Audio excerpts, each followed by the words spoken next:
Let's talk about God's Valley because clearly Oda doesn't want to.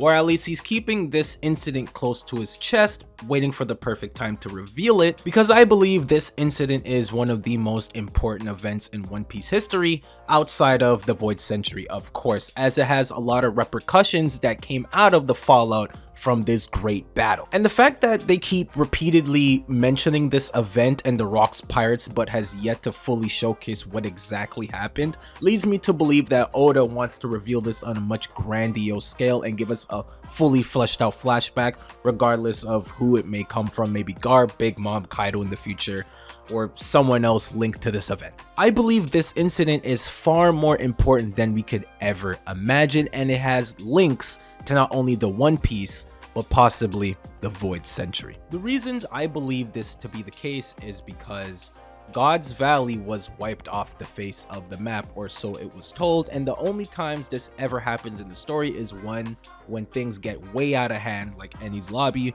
or two, the world government are trying to cover something up that is connected to the Void Century. And they try their best to keep things under wraps so the world doesn't know the truth. The other being the name God's Valley. The only other places with the name God in it, as far as I can tell, are God's Land, one originally being on top of the Red Line, the other being the entrance to Skypiea, both having connections to moon people, the Lunarians and the Skypians, as well as their rulers were called God, or gods in this case, the Celestial Dragons, and of course Enel and the Skypian folk. So if you were to follow the namesake of God, then it's safe to assume that they might have connection to the moon. And valleys are usually large pieces of land full of terrain and, well, rock, or at least that's how I imagine it. So it would explain why the Skypians and even the Lunarians would set shop over there, because the whole reason they left the moon in the first place was to find more resource, and they consider soil as holy, as that's the whole purpose of the war with Skypiea and Shandia. We're not exactly sure that's why the Lunarians settled on top of the Red Line. There's probably more to it, like the Eve Tree or something weird, but as far as I understand, that's usually how the moon people operate.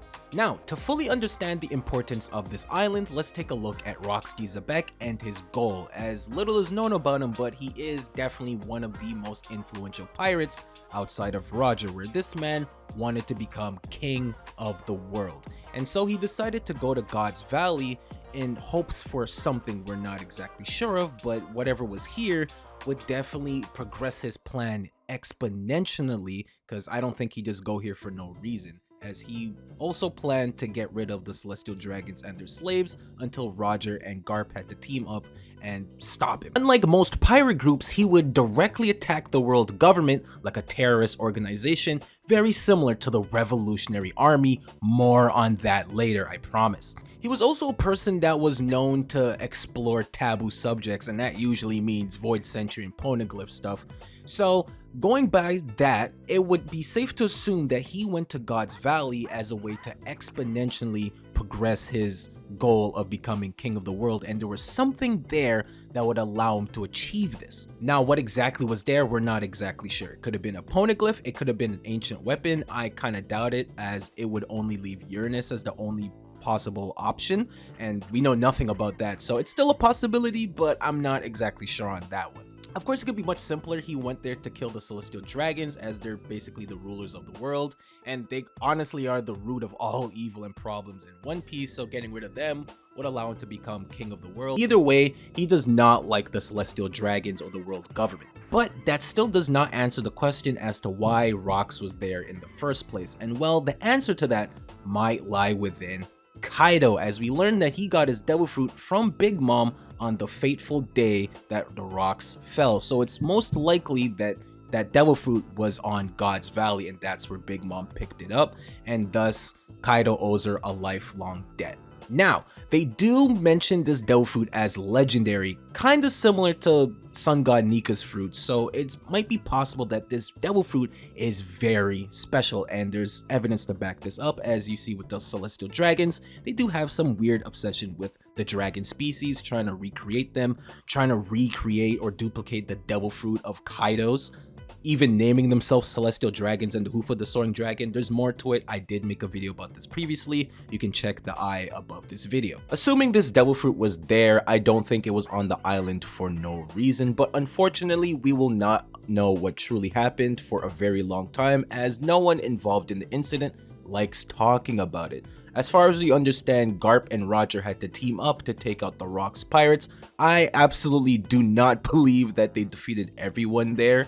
It was stated time and time again that this crew was very dysfunctional and did not like each other, so I think they did implode once things went south. But something must have really went south for no one involved in this incident to not talk about it, so it must have been a truly insane event. But regardless, the legacy of Rocks and the repercussions of this event are still being felt to this day, as almost all of the emperors are linked to Rocks D. Zebek, with 3 of them being a part of his crew.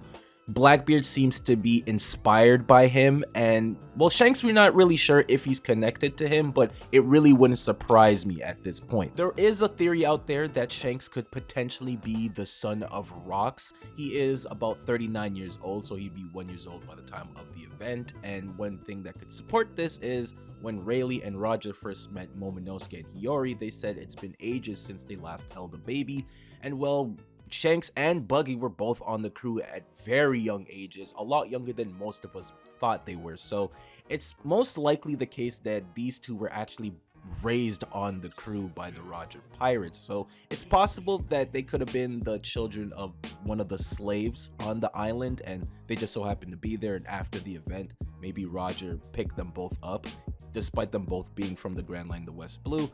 It's a possibility. It'd be interesting, but it would also make the dilemma, or well, relationship between Blackbeard and Shanks a lot more interesting. Now, there are other characters theorized to be the son of Zebek, the other being Blackbeard. We've talked about that before, but another is Monkey D. Dragon.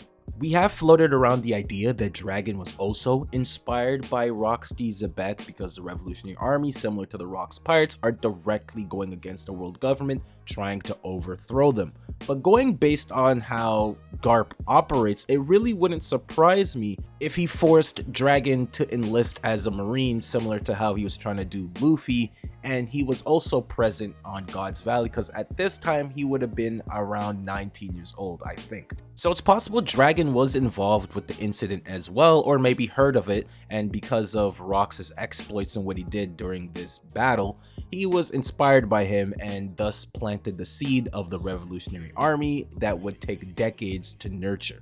Now, it is very possible that Dragon himself could be the son of Rocks D. Zebek, as some people have mentioned that Garp has never actually referred to Dragon as his son. I don't know how to feel about that per se, but it would definitely make Luffy's lineage a lot more interesting, as he is the grandson of both Garp and Rocks D. Zebek, and maybe Garp took in Dragon after this event, similar to what he did with Ace, as maybe insinuated by Roger when he's trying to persuade Garp into taking Ace, telling him that you of all people should know that the sins of a father should not fall onto a kid. So maybe that was him referencing Dragon here. I'm not exactly sure. It's still an interesting theory, and I would love to see it come to pass. But that's about it. I find it interesting that everyone involved in this incident don't like talking about it, as well as survived, except for Zebek, which is a little fishy in my opinion, but again, we'll just have to wait and see. He is a very powerful character that was able to subdue all of these monsters in one crew and is known to be the toughest and first rival of Roger,